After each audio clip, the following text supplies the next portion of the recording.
bilowga taxanaan cusub waxa uu ku bilaabanayaa gabar lagu magacaabay jinshay taasoo bas sugaysay intaa kadibna gabadhii jinshayd waxaa markaan u imaanaya baskii ayna soo raacday iyadoo markaan soo dhaqaajisay intii baski ee saarneedna waxay markaana gelaysaa roomjad kaasoo ay dad kala sheekaysan jirtay waxayna roomjadka kala hadlaysay dhammaan asxaabteeda gaar ahaan saaxiibteeda ugu dhow ayay kala hadlaysay intii saaxiibteedii la hadlaysayna waxay markaana maqlaysaa cod cajiiba codka markay maqashayn aad bay ula yaabtay waxayna dareemaysaa codkan cod lamida inaysan weligeeda maqlin waxayna bilowday inay codkii ku raaxaysato maadaama codka uu ahaa mid aad u soo jiidasho leh waxaana bilowday qofkii hadla ee markaana brofilkiisa ay fiiriso waayna garan waysa cidda u yahay intaa kadibna roomjadka waxaa kala soo hadlaysa saaxiibteedana waxay joogtay shaqada iyadoo ka baqaysay maaneejarkeeda saaxiibteeda ayay bilowday markaan la sheekaysato ugu dambeyntiina waxay markaana tegaysaa halkii ay rabtay intaa kadibna waxaa markaan aragnaa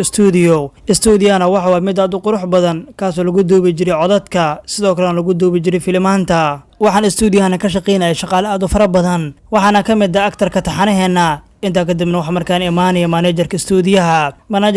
markuu yimidna dhammaan asxaabtii waxay bilaabeen inay wada salaamaan intaa kadibna maaneejarkii waxaa markaan u imaanaya daaraktarka stuudiyaha waxa uuna ahaa jilaaga taxanaheena waxaana jilaaga taxanaheena lagu magacaabaa naanho waxuuna bilaabay inuu miiska u garaaco kuna yidhaaho maxaa dhacay xilligaan miyaad hurdaysa waanaad ka kacdaa waa uuna soo kacayaa wiilka naanho isagoo markaas ku yidhi hee maxaa dhacay maxaad iga kicinaysaa wuxuuna ku yidhi inaad ka kacda waa muhiim maxaa yeelay shaqaja kuu taalla waxaana wiilka naanho ku yidhi waaya aniga ayaa soo kacaya intaa kadibna gabdhii jinshayd wax markaan imaanaysa iskuulkeedina dhammaan ardayda xaadir ayay ahayd macalimadda ayaa markaan u bixinaysay cashar macalimaddiina cashar dheer kadib casharka ayay dhammaysay dhammaan ardaydina waxay bilaabeen inay galaaskii ka tagaan iyadii saaxiibadeedina waxay ka wada sheekaysanayeen codkii cajiibka oo ay maqleen intaa kadibna halkaas way kasoo dhaqaajiyeen iyagoo markaan soo baxay waxay markaan ugu dambeyntii yimaadeen maqaayadii ayay bilaabeen inay dhammaantoodii ka wada cunteeyaan waxayna aad ugu wada sheekaysanayeen codkii cajiibka oo ay wada maqleen waxay markale asxaabteeda ku yidhaahdeen codkaas aad u qurux badnaa waxa uuna cod aad u soo jiidasho badan laakiin waxaan rajeynaya codkaas qofka iskale maalin inaan aragno intaa kadibna waxaa markaana maqaayadii imaanaya wiilkii naanhu ahaa isagoo markaan u socday saaxiibadiisa markii maqaayadii gudaha usoo galayna waxuu bilaabay inuu saaxiibadiisii raadiyo waxaana markaana meel dheer ugu yeerayay saaxiibadiisi ay ugu dambeyntii u yimid saaxiibadiisii marka u yimidba waxay bilaabeen markaan soo dhaweeyaan halkaas ayna ku wada cunteeyeen halka gabdhii jinshayd iyo saaxiibadeedna halkaasi ku wada cunteynayeen iyagoo markaas hadlaaya codkii quruxda badnaa oo ay maqlayeen intaa kadibna jinshay iyo saaxiibadeeda way soo dhaqaajiyeen iyagoo markaan soo baxay banaanka ayna soo aadeen halka wiilkii naanhuwa iyo saaxiibadiisana iyagana sidoo kale ay soo baxeen waxay markaan ka soo baxeen maqaayadii laakiin jinshay iyo saaxiibadeedana waxay markaan soo raaceen baskii markii ay soo raaceenba baskoodii waxuu bilaabay inuu dhaqaajiyo waxayna markaan halkaas uga tagayaan wiilkii naanhuwa iyo saaxiibadiisa wiilkii naanhuwa iyo saaxiibadiisana halkaas ay taagnaayeen iyagoo aana raacin baska intaa kadibna waxaa markaan aragnaa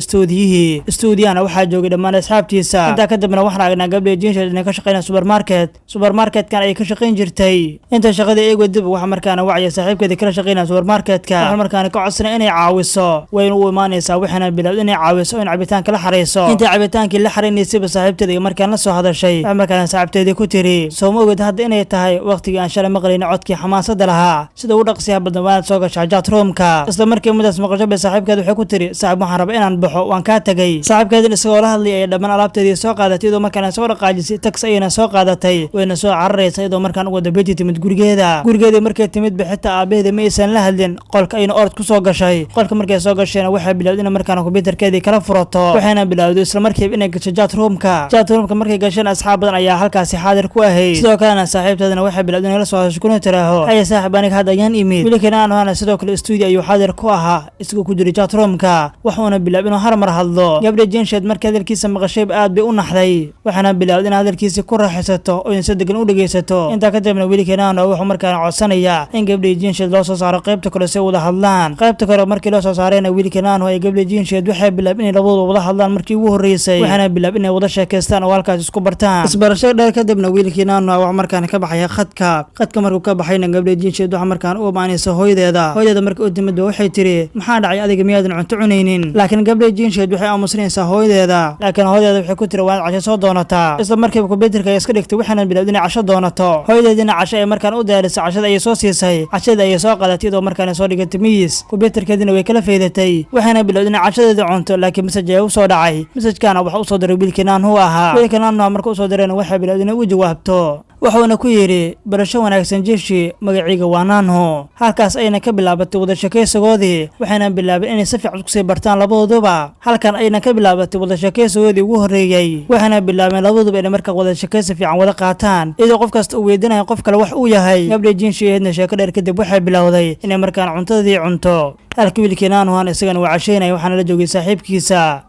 waqti xadirkaasi waa uu sheekeynayay ugu dambeeytina wiilkii Naanho wax markaan dhameynaya cashada inta kadibna soo bixi markii waag uu bari chatroomkii wax uu bilaab inuu waasho maadaama ay hadsan guurida sanadka dad badan ayaana ku soo biiray chatroomka hal gabadha Jinshi markii timid shaqada waxay bilowday inay markaan soo gasho chatroomkii waxayna bilowday inay markaan asxaabteedii la hadasho daawad adiga aan su'aal ku weydiiyo wiligaa jecel ma wadaagteen qof aad group iska barateen inta kadibna waxaan aragnaa isbitaalka wiilkii Naanho waxaan ogaanaynaa inuu dhakhtar yahay wiilkii Naanho isagoo markaan dukumeenti hubinayo waxaa markii halkaas uga maanay kalkaalisi wiil kale waxaan u sheegay inuu jiro bukaan aad u dhiban wayna soo dhaqaajin iyagoo markaan ugu dambeeyay u yimid bukaankaana wax uu dareemay xaalad zaa'ida waxaana bilaabay wiilkii Naanho inuu bukaankii daryeelo oo na cabiro pressure-kiisa ugu dambeeyay waxay bilaabeen bukaanka inay ka soo saaraan qolka oo inay soo aadiyaan qolka operating room-ka si bukaankana si degdeg ah wax looga qabto bukaankiina waxaa la bilaabay xaaladiisa la dejiyo inta kadibna waxaan aragnaa gabadha Jinshi ahayd waxayna markaan soo gelisay chatroom-ka iyadoo saaxiibteedna halkaas ay wada joogeen iyagoo ku jira chatroom-ka inta kadibna Naanho saaxiibkiisa ayaa wax uu ku yiri saaxiib aniga waan inay jirto gabar aad kala jirtay chatroomka waana sida ugu dhaqsiga badan gashaa hadda wuxuuna dhiibay telefoon isagoo dhaga u geliyay maxaa yeelay waqti xadirkaasi gabadha Jinshi chatroomka ay ku jirtay wuxuuna ku yiri waana hadashaa wiilkii Naanho wuxuu bilaabay inuu telefoonka qabto oo gabadhii la hadlo gabadhii markaadkiisa maqashay bindhaha ayay taagtay maxaa yeelay markasta codkiisa ay maqashay aad bay u naxda iyadoo qalqasha midana waxay ku cadeynaysaa calaamada jacaylka bilowgooda inta kadib saaxiibteeda ayaa u timid waxayna ku tiri maxaa kugu dhacay waxayna bilaabeen wiilkii Naanho inay mood geliyaan oo labadoodu ay sheekaystaan iyadoo markaas tiri wiilkan codkiisa markasta oo maqalba waanaha mana aqaan sababtaasi laakiin saaxiibteeda ayaa ku tiri ha cabsanin maxaa yeelay isaga waa bini'aadam waxayna bilaabeen iyada iyo wiilkii Naanho inay markaan sheekaystaan markay ay sheekaystaan qadka ayaa jarmay gabadha Jinshi waxay bilaabeen inay saaxato laakiin saaxiibteeda ayaa ku buuqay maadaama waqti xadirkaas aysan igu hurdaynin ugu dambeeytina way saaxdeen subaxdiina way soo baxeen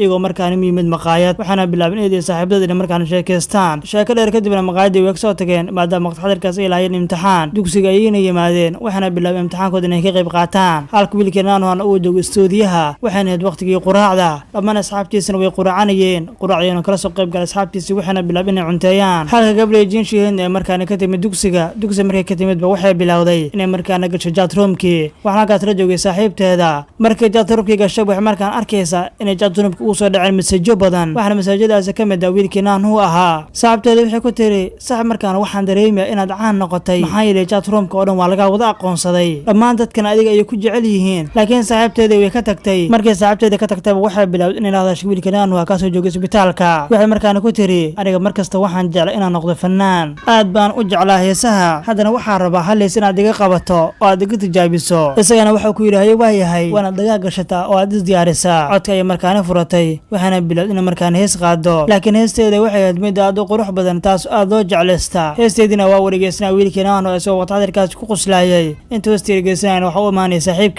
saaxiibkiisa markuu la hadlayna waa aamusiyay waxayna markaan sii wadanaysaa heesteedii markay dhameysana wuxuu ku yiri heestaada aad bay u qurux badan tahay maxaa yeelay codkaada aad u soo jeedasho leeyahay iyadana midaas aad bay ugu faraxday maadaama uu niyada u dhisay inta kadibna Jinshi aabaheeda waxa uu bilaabay in markaan gurigiisa sharxo maadaama ay yahay sanad guurida sanadka halka gabadha Jinshi ay joogto supermarketka gabadha Jinshi markay xaafadii mid waxay markaan arkaysaa in hooyadeeda markaan diyaarinayso casho waxayna bilaabday in cashada kala qayb qaadato oo la diyaariso gabadha Jinshi waxay ogaanaysaa inay tahay xilligii ay galay chatroomka wayna soo dhaqaajisay iyadoo markaan soo aadi qolkeeda markay timid waxay bilowday inay markaan la sheekaysato wiilkii Naanho ahaa iyadoo waqti xadirkaas qolka kula sheekaysanaysay laakiin saaxiibkeeda wuxuu ku yiri waan noo dhigtaa maqal si aan labadan isku maqalno waxaana bilaabeen labadu inay is maqlaan oo ay wada sheekaystaan dhammaan asxaabtii kale ee Naanho waxay bilaabeen isku baaqaan si markaan u soo galaan chatroomka dhammaantoodna chatroomka ay soo wada galeen si markaan u ogaadaan halkaan wax ka socda qaabku jacaylkan ku bilowday waxay ahayd qaab listo wada og yahay intii ay wada sheekaysanayeen wiilkii Naanho waxa markaan u imaanay saaxiibkiisana waxa uu bilaabay inuu la hadlo gabadha Jinshi ahayd isagoo markaas ku yiri waxaan u maleynay adig inaan in yar ku naqaano balse aad noqotay gabadha looga fikirka badan yahay mar dhow waxaan kugu casuumi doonaa xarunteena waana xarunteena noogu timaada idan waxay ku tiri midaas waan arki doonaa intaa kadibna gabadha jiinsheed waxay markaan ka codsanaysaa wiilkii naanuha inuu markaan u qaado heestaas ay ku tijaabinayso codkiisa wiilkii naanuhana midaas waa uu ka ogolaaday wuxuuna bilaab inuu gabadhi u heeso wuxuuna markaan qaadaya hees aad u qurux badan taasoo xitaa iyada ay aad ugu raaxaysanaysay maxaa yeelay isagoo codkiisa iyo aad u jecleed ayaa wax ugu daray inuu hees u qaado dhammaan asxaabtii kula jirtay jatrumkan waxay markaan ku yiraahdeen waaw naanhu heestaad aad bay u qurux badan tahay weyn uga hambalyeeyeen intaa kadibna wiilkii naanuha wuxuu ku yiri gabadhii waxaan kuga casuumi doonaa stuudiyaheena si aad adigana codkaada u tijaabiso inaad adigana noo haysto waa muhiim waana sida ugu dhaqsiyaha badan maalin noogu imaada stuudiyaheena maadaama gabadha jiinsheed lagu casuumay stuudiyaha dhammaan asxaabteen waxay bilaabeen inay soo hambalyeeyaan intaa kadibna gabadha jiinsheed way seexatay maadaama qacdakaasi ay habeen ahayd markay soo kacday waxay markaan u imaanaysaa asxaabteeda iyo hoodeeda halkaasi jooga waxay markaan u sheegeen inay u diyaariyeen qol yarkaas aad u qurux badan asxaabteeda ayaa markaan soo wada wayna soo dhaqaajiyeen waxay markaan ugu dambeeyay Kenya qolkii u diyaariyeen markii qolkii u diyaariyeen aragtin aad bay u faraxday waxay markaan arkaysaa in qolkan loo diyaariyay si aad u qurux badan waxay markaan ku tiri yaa aniga qolkan ii diyaariyay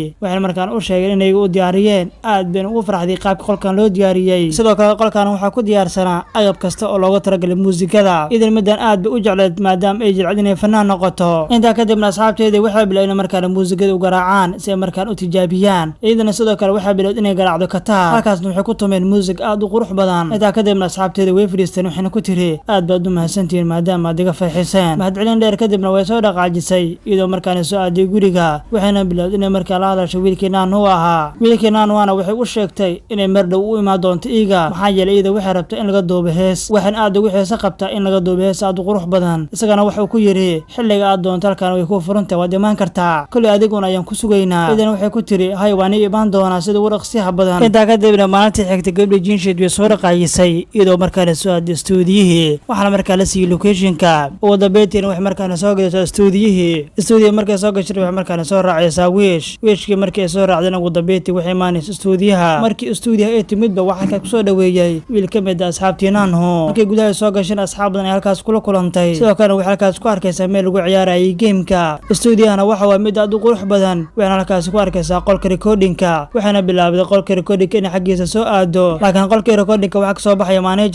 managerkiina dhammaan asxaabtii markaan u sheegtay in gabadhan ay tahay gabadha jiinshi yahay managerkiina gabadha halkaas ku soo dhaweeyay isagoo markaas yiri ku soo dhow halkaani xaruntaani waa xaruntaada waxba ha cabsan waana soo dhawaataa soo fariiso si aan wada sheekaysano gabadhiina waxay bilaabeen halkaas ugu soo dhaweeyaan si aad u qurux badan waxayna bilaabeen gabadhi inay fariisiyaan oo markaan ay la sheekaystaan waxay markaan gabadhii weydiin waxyaabo badan oo iyada ku saabsan intaa kadibna dhammaan asxaabtii ayaa markaan soo waday waxayna markaan geliyeen qolka lagu duubay heesaha markii qolkii ay soo gashayba waxay bilaabeen inay markaan gashato dhagaheeda oo inay markaan hor istaagto mikrofonka gabadhii jiinsheedna waxay markaan bilaabaysaa heesteedii intii heesteedii wadiba waxa halkaas imaanay wiilkii naanuhu ahaa wiilkii naanuhu markuu halkaas midba waxa uu bilaabay inuu furnijerka biyo kala soo baxo dhammaan asxaabteen isaga ayay fiirinayeen waxaana markaan wiilkii naanuhu soo galaya qolkii gabadhii looga duubayay heesta markii qolkii uu soo galay wuxuu markaan arkaya gabadhii jiinsheed oo markaan heesaysa markuu midaan arkay wiilkii naanuhan aad buu ula tacajabay maadaama gabadhan ay lahayd cod aad u qurux badan laakiin gabadhii jiinsheedna waxay markaan markii ugu horreysay arkaysaa wiilkii naanuhu ahaa sidoo kalena wiilkii naanuhana gabadhana wuxuu arkay markii ugu horreysay waxaana bilaabday inay si aad u fiiriso waxayna markaan dareemaysaa wiilkaan naanuhu ah codkiisa iyo wejigiisa inay isleeyihiin inkastoo inta badan aanan la arkin qof codkiisa iyo wejigiisa isleeyihiin waxaana maanta halkan kusoo gabagabeynaynaa qaybtii koowaad ee taxanaheena intaan muuqaalkaani mid ka xiiso badan kulmi doono sidaas way nabaadiino.